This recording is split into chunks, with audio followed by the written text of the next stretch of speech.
नमस्कार, मैं हूं अंकित मिश्रा। आप देख रहे हैं स्टेट पर हिंदी। इस वक्त हम हैं विकासपुरी विधानसभा क्षेत्र में। हमारे साथ हैं बीजेपी प्रत्याशी डॉक्टर पंकज सिंह। पंकज जी नमस्कार, बहुत बहुत स्वागत है आपका स्टेट पर हिंदी पर। धन्यवाद जी। ये बताइए सबसे पहले कि दिल्ली चुनाव में सबसे बड़ा मुद्दा क्या है? देखिए, दिल्ली चुनाव का मुद्दा तो सबके सामने है। दिल्ली की हालत बिगड़ी हुई है। दिल्ली खस्ते हालात में है, ना रोड है, ना पानी है। विकास के नाम पे कुछ नहीं है, सिर्फ झूठे वादे हैं जिसको केजरीवाल साहब देते रहते हैं। उसे हमारे भाषा में लमचूस कहा जाता है, वो देते रहते हैं। दिल्ली के पास अपना कोई विज़न नहीं है। बसें आधी टूट गई हैं, जल बोर्ड लायबिलिटी में है, डीटीसी लायबिलिटी में है, लोग बेरोजगार हो रहे हैं इनकी प्लानिंगों से। तो बहुत सारी चीज़ें जिसको लिस्ट बनाना चालू करेंगे तो बड़ी लंबी फिर लिस्ट बन जाएगी। हमें तो सरकार में आने के बाद जो दिल्ली के विकास को इन्होंने 11 सालों में ख़त्म कर दिया है, उसको ठीक करने करेंगे जी। ठीक है, विकासपुरी में घूम रहा हूँ, ग्राउंड रिपोर्ट कर रहा हूँ, तो वहाँ पर कहा जा रहा है सबसे बड़ा एक मुद्दा निकल के नया सामने आ रहा है कि स्टेट डॉग जो सड़क पर आवारा कुत्ता घूम रहे हैं, वो लोगों को काट रहे हैं, परेशान कर रहे हैं। एक नया मुद्दा खुल करके आ रहा है सामने। दूसरी चीज़ यहाँ पर कह रहे हैं कि सीवेज की समस्या बहुत ज़्यादा, कूड़ा है। एक पार्क है बुडेला गांव के पास जहाँ पर ही टॉयलेट बना हुआ है, वहाँ पर कह रहे हैं बहुत गंदगी है। सारे व्यापारी आप सरकार से नाराज चल रहे हैं और आप विधायक से नाराज चल रहे हैं। आप उसका कैसे समाधान निकालेंगे? देखिए, पहले मैं एक बात बताना चाहूँ। हिंदू सनातन धर्म में गऊ को हम माँ मानते हैं, और बड़ा दुख होता है कि उस कूड़ों में गौ माता गंदा खाती है जाके। जो केजरीवाल कहता था दिल्ली में कूड़ा साफ करूँगा, उसने कूड़ा क्या साफ किया, कूड़ों को अंबार लगा दिया जी। जब भारतीय जनता पार्टी की निगम में भी सरकार थी तो ये स्थितियाँ विकासपुरी में थी नहीं। जिसको काम करना हो वो काम करता है। मेरे पास इतना लंबा वार्ड था, मैं 10 साल इस क्षेत्र का पार्षद रहा हूँ। किसी ने कभी कंप्लेन नहीं की कि यहाँ पे कूड़ा है, वहाँ पे कूड़ा है। कूड़ा को उठाने के लिए खुद तो उठाना नहीं है, आपको काम करवाना है। आप काम करवाना चाहते ही नहीं है। आप सिर्फ बातें बना रहे हैं, आप लोग को मिसगाइड कर रहे हैं। मतलब विकास नगर की हालत, विकासपुरी की हालत ऐसी बुरी कर रखी है, चाहे वो विकासपुरी हो चाहे विकास नगर हो, पीने का पानी नहीं है। तो समस्या तो इतनी सारी है कि क्या बताऊँ मेरे को। मतलब मुझसे एक पत्रकार माध्यम ने पूछा कि पहला काम क्या करेंगे आप जीतने के बाद। मैंने कहा जी, पहले का लिस्ट ही मेरे को समझ में नहीं आता कि पहला काम किसे कहें।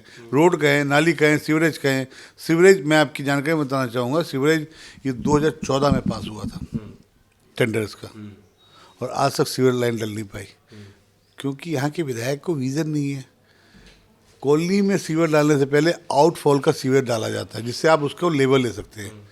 इसने कॉलोनी में डाल दिया अपने, किस लालच में मुझे पता नहीं है। आउटफॉल में अभी बनाया नहीं है। तो सीवरेज की स्थिति तो बद से बदतर है साहब। केजरीवाल कह रहे हैं भैया हमको काम ही नहीं करने देते भाजपा वाले, तो हम काम करें कैसे? हाँ, ये बात बहुत बढ़िया कहे आप। वो उसका भी जवाब सुन लीजिए। यहाँ तो एलजी साहब करने नहीं दे रहे हैं, और वहाँ जो पंजाब में हमारी बहनों को उन्होंने बेवकूफ़ बनाया, 1000 रुपया देंगे, वहाँ कौन से एलजी साहब इनको काम नहीं करने दे रहे हैं? वहाँ तो उनकी पूरी सरकार है, 3 साल से क्यों नहीं पेंशन दे रहे हैं? इसी वादे पे आया था ना कि हम बहनों को 1000 रुपया देंगे। पंजाब में क्या कर दिया इन्होंने? ये सब बातें बनाने के लिए बैठे हुए हैं, शीश महल बनाने के लिए बैठे हुए हैं, अपना घर शीश महल की तरह रखने के लिए बैठे हुए हैं। और मैं गाड़ी नहीं लूँगा, मैं सिक्योरिटी गार्ड नहीं लूँगा। और आप देखिएगा कि चुनाव ख़त्म होते इनकी खांसी ख़त्म हो जाती है, और चुनाव आते इनकी खांसी चालू हो जाती है। तो दारू माफियाओं के साथ घोटाला करने के लिए एलजी साहब ने उससे परमिशन नहीं लिए। उस समय खुद सीएम थे। बीएससीएस का काम करने के लिए खुद सीएम है। जो काम वो करना ही नहीं चाहते, कर नहीं पा रहे हैं, उसमें एलजी का इन्वॉल्वमेंट आ जाता है। तो ये तो सिर्फ झूठी बातें हैं, झूठी चीज़ें हैं, जिसके लिए इसका जवाब दिल्ली की जनता उनको अच्छे से देगी। कल केजरीवाल के काफिले पर हमला हुआ। केजरीवाल कह रहे हैं कि भाई हमारे ऊपर अटैक को हमें मारने की साजिश की जा रही है। बीजेपी के प्रदेश शर्मा जब चुनाव हार रहे हैं तो ये काम करवा रहे हैं। उनके जो लोग ने हमला किया उनके ऊपर कई धाराएं चल रही हैं। उन्होंने आज इस मुद्दे पर प्रेस कॉन्फ्रेंस भी की। सब पीसी करने में माहिर आदमी है। पीसी करने में केजरीवाल साहब का अगर आप रिकॉर्ड चेक करेंगे तो मुझे लगता है वर्ल्ड का नंबर 1 आदमी मिलेगा। कभी कहेगा मुझे ऑटो वालों ने थप्पड़ मार दिया, कभी कहेगा उस I am sure Bharatiya Janata party का कोई भी कार्यकर्ता ऐसा काम नहीं करता है। ये वो चुनाव हार रहे हैं तो इस सिंपैथी में ये सब बातें बोल रहे हैं कि मुझे सिंपैथी मिले, कि मुझे वोट मिले, क्योंकि परवेश वर्मा जी आदरणीय स्वर्गीय साहब सिंह वर्मा जी के सुपुत्र उनको बुरी तरह चुनाव हरा रहे हैं, इसलिए ये सब अपनी हरकतें कर रहे हैं, खुद ही करवा रहे हैं।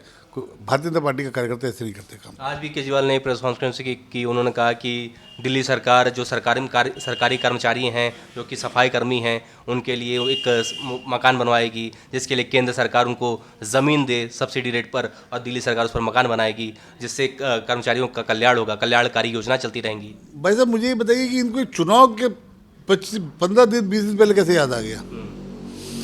10 साल में उनको उस सफाई कर्मचारी हमारे भाई बहनों के लिए कुछ याद आया?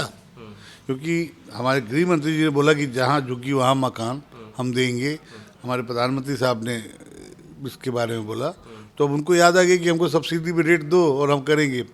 आई एम श्योर आपको पता होगा दिल्ली रेवेन्यू में सबसे प्रॉफिटेबल सिटी है, स्टेट है, तब भी इनके पास कोई पैसा नहीं है। कहाँ जा रहा है पैसा? हर चीज़ में सेंट्रल गवर्नमेंट दे देगी तो मैं कर लूँगा। आप क्या किए? आप दो रूम को बना के उसको पेंट करके कहते हैं मैंने नया स्कूल बना दिया। वो तो कह रहा है दिल्ली सरकार जो ज़मीन है दिल्ली की, वो केंद्र सरकार के अधीन है, इसलिए हमें उनसे परमिशन चाहिए। उनसे पूछिए कि स्लम बोर्ड की ज़मीनें किसकी है? दिल्ली सरकार की है कि सेंट्रल गवर्नमेंट की है? डीडीए की ज़मीन सेंट्रल गवर्नमेंट की है, मान गया। फ्लड इरिगेशन डिपार्टमेंट रोड जगह किसकी है? ग्राम सभा की जगह किसकी है? जल बोर्ड की खाली जगह किसकी है? ये तो इतनी लैंड दिल्ली गवर्नमेंट के पास है, उसका आज से क्या यूज़ किया है वो लिख के बता देना साहब। अरविंद केजरीवाल साहब के साथ मैं एक बार मेरी मुलाकात हुई है, जब वो पानी को फ्री करने के लिए वो ट्यूटर कर रहे थे, तो मैं उस समय जल बोर्ड का डायरेक्टर था, और मेरा प्रश्न यही था कि साहब इसकी लायबिलिटी कैसे दूर करेंगे हम? बोले हम अपना हेड ऑफ अकाउंट बनाएंगे। कुछ नहीं बनाए, कोई हेड ऑफ अकाउंट नहीं बना, इसलिए जल बोर्ड इतना नुकसान में है, डीटीसी इतने नुकसान में है। वो मतलब उनका नाम लेने पे ये आप समझ लीजिए कि सिर्फ झूठ ही निकलेगा। कल एक मीडिया ने बोला आप चोर बोल रहे हो, मैंने कहा मैं कहाँ बोल रहा हूँ चोर जी? चोर को चोरी बोलेंगे ना, शरीफ साधु कैसे कह देंगे? चोर है और चोरी उसने गलत काम किया है, इसलिए वो गलत है। अच्छा ठीक है। केजरीवाल कह रहे हैं कि भैया बीजेपी अपना संकल्प पत्र जारी करती है और सारे हमारे स्कीम को कॉपी करती है। वो बीजेपी पर चोरी का आरोप लगा रहे हैं कि भाई हमारी स्कीम को चोरी करके वो जनता के सामने जा रहे हैं। ठीक है साहब, इस बात को भी मैं मान के पहले जो बोला था फिर उससे पूछता हूँ, तो पंजाब में क्यों नहीं दे दिया भाई 1000 रुपये? आपने 3 साल से वहाँ की बहनों को, माताओं को आपने बेवकूफ़ बना रहे हो, 1000 रुपये क्यों नहीं दे दिए? भारतीय जनता पार्टी, हमारे माननीय प्रधानमंत्री जो बात बोलते हैं वो काम करते हैं। लाडली बहन योजना मध्य प्रदेश में चल रही है और अच्छे से चल रही है, यूपी में चल रही है, हरियाणा में चल रही है, महाराष्ट्र में चल रही है, जहाँ बीजेपी की सरकार है। तो उनकी चोरी हमने कहाँ से कर ली? तो बीजेपी अपने संकल्प पत्र को पूरा करेगी, 100% पूरा करेगी। रुका हुआ पेंशन एक हफ्ते, हमारी सरकार आएगी, 1 हफ्ते के अंदर वो पेंशन रिलीज होगा, राशन कार्ड बनना चालू होगा। राशन कार्ड के लिए भी एलजी साहब ने मना कर रखा है, जो 4 साल से नहीं बना रहे। उनसे ये पूछिए कि भाई एलजी साहब ने क्या राशन कार्ड के लिए भी उनको मना कर रखा था कि आम जनता परेशान हो रही थी, राशन कार्ड नहीं बन रहे थे? तो ये तो साहब हम 2500 रुपया बिल्कुल देंगे, बहनों को दिवाली होली में सिलेंडर फ्री देंगे, मुफ्त देंगे।